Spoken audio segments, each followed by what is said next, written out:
Friends, मैं doctor Mahendra Saran और स्वागत है हमारे यूट्यूब चैनल पे। डियर फ्रेंड्स, मैं ये वीडियो एमए प्रीवियस के लिए छात्रों के लिए बना रहा हूँ जो राजस्थान विश्वविद्यालय से एग्ज़ाम दे रहे हैं। तो जो बच्चे आरयू से या ब्रज यूनिवर्सिटी से जो बच्चे हैं जो एमए प्रीवियस का एग्ज़ाम दे रहे हैं वो ध्यान से देखें।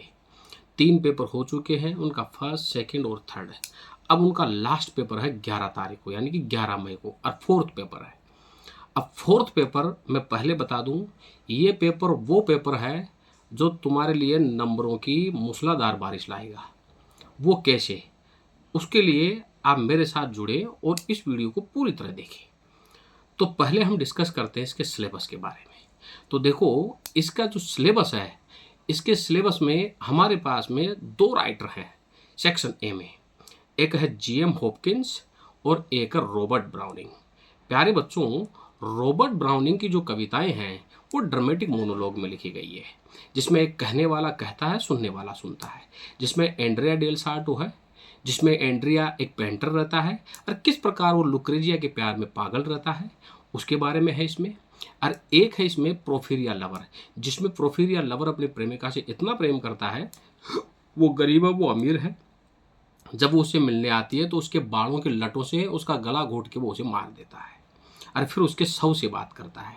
और एक है ग्रामेरियन फ्यूनरल, जिसमें एक स्टूडेंट लीडर रहता है जो सभी बच्चों को लीड करता है। तो यहाँ पे हमारे पास में 3 कविताएं हैं, ग्रामेरियन फ्यूनरल, प्रोफेरिया लवर और एंड्रिया डेल सार्टो। अब ध्यान से सुने, आप इन तीनों पोएमों को लाइन टू लाइन पढ़ोगे। रीजन, एक्सप्लेनेशन आपके आएगी इसमें से, और एक लॉन्ग क्वेश्चन आएगा। इसका क्वेश्चन आपसे पूछा जा सकता है कि डिफाइन कीजिए कि रॉबर्ट ब्राउनिंग एक ड्रामेटिक मोनोलॉग कवि है, वो कैसे आप जपाइए। या आपका किसी भी एक पोएम का क्रिटिकल एप्रिसिएशन आ सकता है। या तीसरा क्वेश्चन आपके आ सकता है कि रॉबर्ट ब्राउनिंग की स्किल्स और टैलेंट को आप साबित कीजिए। तो इस तरह के 3 क्वेश्चन पूछे जा सकते हैं। और दूसरा है हमारे पास में जीएम हॉपकिंस।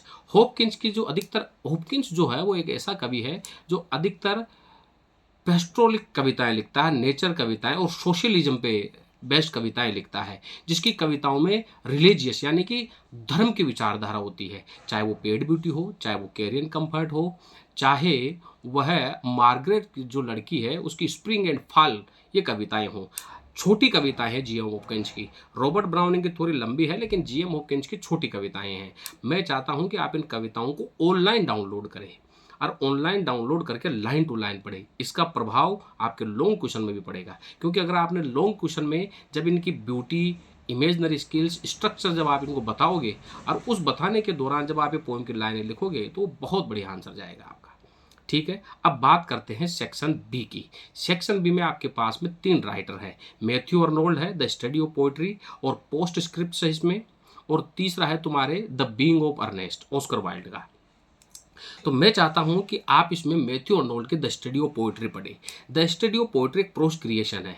इसमें आप क्या करोगे, इसमें जो है वो आपके जितनी भी कविताएं लिखी गई है उन कविताओं का यह विश्लेषण करता है कि ड्रामेटिक मोनोलॉग कविताएं क्या है, ओड कविताएं क्या, लिरिक कविताएं क्या, बेलेड कविताएं क्या है, सटायरिकल कविताएं क्या, नेचर पोएम कविताएं कौन सी है, सोनेट कविताएं कौन सी है, जिसमें वो पीबी शेली की बात करता है, वह जॉन किट्स की बात करता है, वह एडमंड स्पेंसर की बात करता है, वो अर्ल और सूरी के सोनेट्स की बात करता है, मिल्टन के सोनेट की, डन के रिलीजियस सोनेट की, शेक्सपियर के सोनेट्स की, इनकी सबकी बात करता है। तो आप एक बहुत बड़ा आंसर इसका बहुत अच्छे तरीके से तैयार कर सकते हो। और इसी में ऑस्कर वाइल्ड का द बीइंग ऑफ अर्नेस्ट है। इसमें ये 2 ही लर्न करेंगे। पोस्ट स्क्रिप्ट थोड़ा आपके डिफिकल्ट पड़ जाएगा, लेकिन द बीइंग ऑफ अर्नेस्ट में इसमें जो जोन होता है वही अर्नेस्ट होता है। अर्नेस्ट यानी कि एक ही आदमी के 2 किरदार हैं, और यहाँ पे 2 लड़कियां हैं और 2 ही दोस्त रहते हैं जो एक दूसरे से प्रेम करते हैं। उसकी एक बेहतर कहानी है।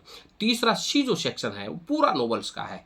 इसमें आपके अ टेल ऑफ टू सिटीज है, और दूसरा जो है वो आपके टेस ऑफ डी अबरवेल्स है।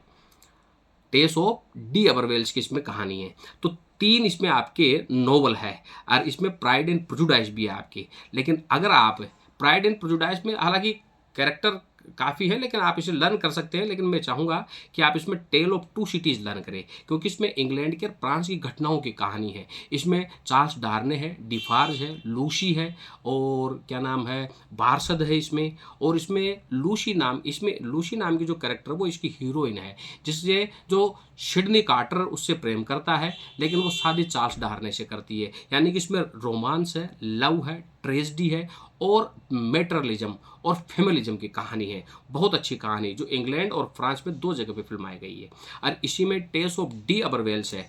टीस ऑफ डी अबरवेल थॉमस हार्डी के द्वारा लिखा गया बहुत प्यारा नोवेल है, जिसमें टेस नाम की एक लड़की के संघर्ष की कहानी है कि किस प्रकार वह अपने परिवार के लिए लड़ती है, फिर उसका रेप किया जाता है एलेक के द्वारा, और फिर वो छोड़ के चली जाती है, उसका बच्चा मर जाता है, फिर वो एक फार्म हाउस में काम करती है, फिर वहाँ पर एक दूसरा लड़का जॉन मिलता है, फिर वो किस प्रकार उसे शादी करती है, लेकिन बाद में वो भी उसे छोड़ के चला जाता है, फिर एलेक आ जाता है उसके जीवन में, और किस प्रकार फिर वो एलेक का मर्डर कर देती है। तो एक लड़की के संघर्ष की कहानी है। तो ओवरऑल आपका जो सिलेबस है उसके सेक्शन ए में हमें कुछ नहीं करना है, रॉबर्ट ब्राउनिंग और जीएम हॉपकिंस को पढ़ना है सेक्शन ए में। सेक्शन बी में मैथ्यू आर्नल्ड की द स्टडी ऑफ पोएट्री पढ़नी है, और इसी में ही हमारे को जो सेक्शन बी है उसमें मैथ्यू आर्नोल्ड की द स्टडी ऑफ पोएट्री के साथ साथ द बीइंग ऑफ अर्नेस्ट पढ़ना है, और सी सेक्शन में हमें at tale of two cities के साथ साथ टेस ऑफ डी अबरवेल्स पढ़नी है। अब मैं अगले वीडियो में इसकी मोस्ट क्वेश्चंस के साथ में उनके पॉइंट्स आपको बताऊंगा, उनकी डिटेल आपको बताऊंगा, और उनकी एक्सप्लेनेशन की आउटलाइंस में आपको बताऊंगा, ताकि आपका पेपर अच्छा हो। Thank you very much dear friends.